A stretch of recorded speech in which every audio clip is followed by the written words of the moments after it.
Lok Sabha member रहे। आप एक राजनीतिक परिवार से विधायक के साथ साथ आप भारत का प्रतिनिधित्व राष्ट्रमंडल खेल में किया और आपने 2014 में रजत पदक निशानेबाजी में प्राप्त की। 2018 में आपने ऑस्ट्रेलिया के खिलाड़ी को हराकर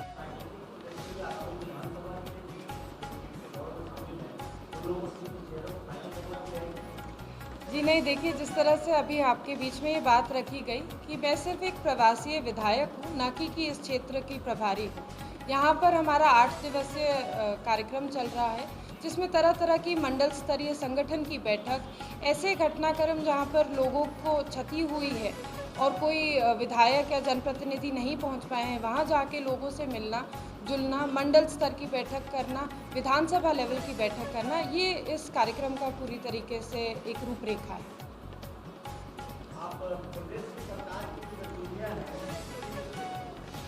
देखिए, प्रदेश की अगर हम इस वक्त बात करें तो निश्चित रूप से ये मैं क्या, यहाँ की जनता खड़े पांव एक बार बोल रही है कि कांग्रेस की सरकार को हम लोगों को इस बार हटा के रहना है और साथ ही साथ ये चाहती है कि भारतीय जनता पार्टी की सरकार यानी कि डबल इंजन की सरकार छत्तीसगढ़ में रहे, जिससे कि जो केंद्र से सपोर्ट मिलता है वो धरातल तक लोगों पर पहुंच सके।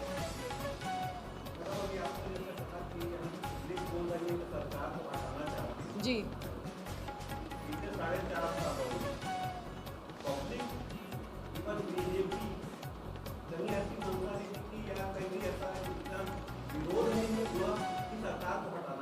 देखिए, हम तो बिहार से आए हैं और जहाँ तक हमारा प्रवास का कार्यक्रम चला और जिस स्तर पर हमने लोगों से बात की, हो सकता है कि आप मीडिया वाले हैं तो आपसे लोग कतराते होंगे, क्योंकि वर्तमान सरकार में और मीडिया में कहीं ना कहीं एक तालमेल रहता है, तो हो सकता है लोग आपसे मन की बात नहीं कहते, लेकिन क्योंकि हम बिहार से आए हैं तो लोग खुल के अपनी बात हमारे सामने रखते हैं और स्पष्ट रूप से ये बात उन लोगों ने रखी है कि वो इस सरकार से और जिस तरह से एकाएक करके घोटालों का क्रम यहाँ चल रहा है, चाहे वो चावल की बात करें या कोल की बात करें या गोबर की बात करें, गाँवठान की बात करें, तो हर तरीके से हर चीज़ में एक करप्शन, एक भ्रष्टाचार का मामला है जो सामने आता है और उस चीज़ों से लोगों को मुक्त होना है। साथ ही साथ जनता जागरूक है कि भारतीय जनता पार्टी के शीर्ष नेतृत्व में जो प्रधानमंत्री मोदी जी काम कर रहे हैं, यानी कि जो केंद्र की योजनाएं चल रही हैं, उनका लाभ ग्रामीण जनता को नहीं मिल पाता, इससे लोग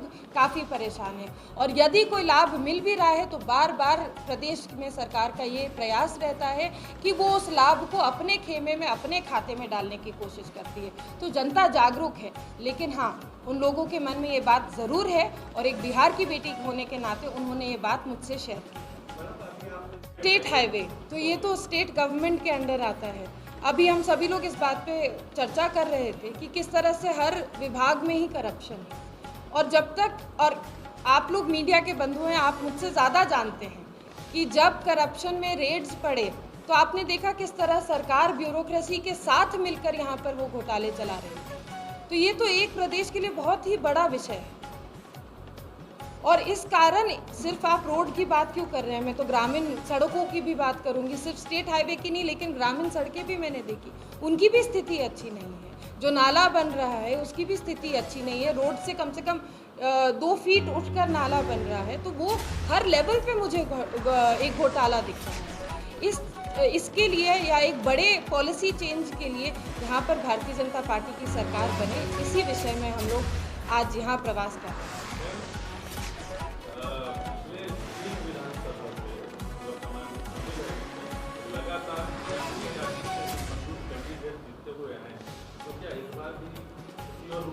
आप मीडिया में होके जात पात की बात कैसे कर सकते हैं?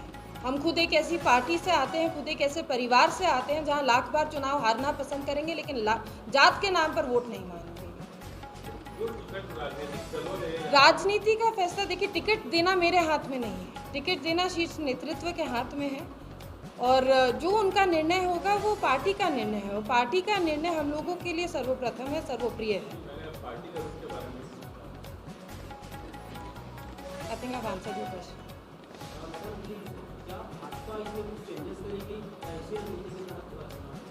आपको ये मैं बात गौर फरमा दूं कि ये जो धान खरीदी का पैसा आता है, अधिकांश पैसा केंद्र सरकार से आता है, उसके बाद उसमें स्टेट गवर्नमेंट का हाथ आता है।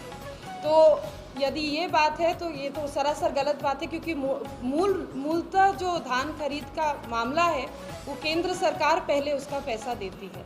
साथ ही साथ अगर हम लोग चावल बिक्री की बात करें तो आपको मैं बता दूं कि यहाँ पर आकर एक सबसे बड़ा विषय जो सबके सामने रखा गया था वो ये था कि यहाँ पर चावल जो FCI के माध्यम से आता है वो घुमा फिरा के उसी मिलर के पास जाता है और रीसील होके वापस FCI को बेच दिया जाता है। तो ये एक बहुत बड़ा चावल घोटाला अलग से चल रहा है।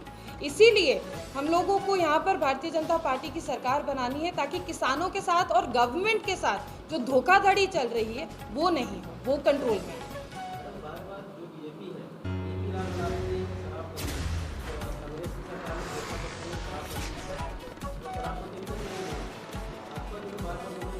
देखिए, भाजपा विरोध इस बात का नहीं सिर्फ कर रही है कि शराबबंदी होनी चाहिए। आपका मैंडेट था कि आपका मैनिफेस्टो था कि जब आपको मैंडेट मिलेगा तो आप शराबबंदी करेंगे। किस कारण से आपने आज तक शराबबंदी नहीं की? क्या आपने सिर्फ वोट के लालच में आके ऐसे झूठे वादे किए थे? तो सरासर झूठा वादा है। और यही नहीं, सिर्फ शराब की अगर हम बात करें तो शराब आज तो होम डिलीवरी हो रही है, ऑनलाइन भी बिकनी शुरू हो गई थी एक वक्त जब कोविड का पैंडेमिक था। तो आपने बंद नहीं किया बल्कि उसको बढ़ावा दिया है। जो महिला कमांडो पहले चौक चौराहे पे जाकर एंटी सोशल एलिमेंट्स पर को रोक लगाती थी और ऐसे जो लोग दारू पी के अभद्र व्यवहार करते उन पर रोक लगाती थी, आपने उनको भी हटा दिया है। तो आपने महिला सशक्तिकरण पर तो कोई काम नहीं किया। साथ ही साथ दारू जैसी चीज़ को आपने और बढ़ावा दिया है समाज में, यानी ना कि रोका है। और जितने भी यहाँ पे शराब बिक्री के जो दुकान चल रहे हैं, वाइन एंड बियर के जो गवर्नमेंट शॉप्स चल रहे हैं, उसमें भी ये जनता द्वारा सुनने में आया है कि एक तरफ तो लीगल बिक्री चल रही है और साथ ही साथ इलीगल बिक्री भी उसी दुकान से चल रही है, जिसपे फेक होलोग्राम और फेक अल्कोहल वहाँ से बिक्री हो रही जी।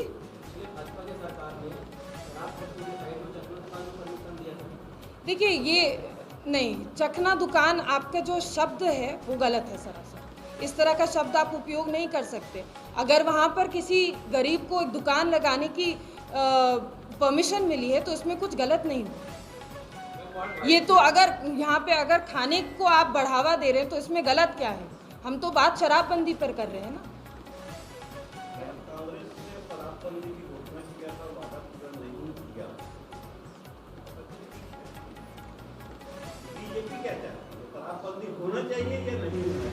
बीजेपी क्या चाहती है इसका पूरा जो विश्लेषण है आपको मैनिफेस्टो में जल्द ही मिल जाएगा।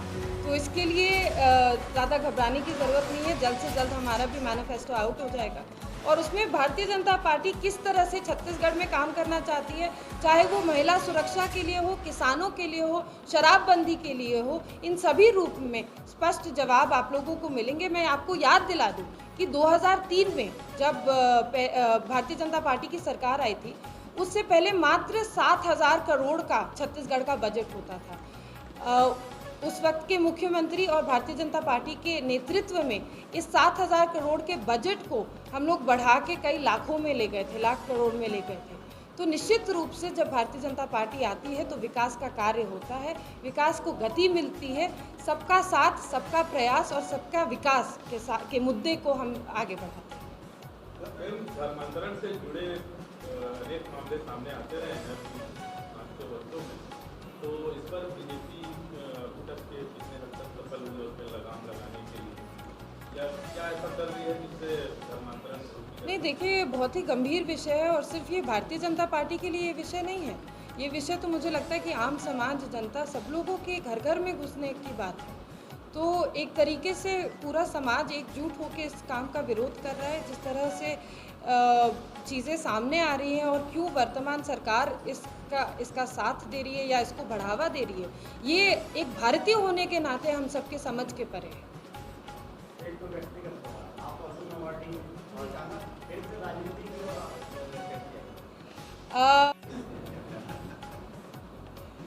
अभी आपने तमाम सफलताएं गिनाई सरकार की, तो जब तक सामने वाला गलती नहीं करेगा तो आपको चीज कैसे मिलेगी? तो आप सफलताओं की तरफ क्यों ध्यान आकर्षित देखिए, बात सिर्फ असफलताओं की बात नहीं है। बात ये है कि आपने जो मैनिफेस्टो निकाला था, आपको जो जनता ने विश्वास करके आपको किन कार्यों के लिए वोट दिया था, वो कार्य करने में आप असफल हैं, तो निश्चित रूप से आपका विरोध तो उस बात पे होगा ही।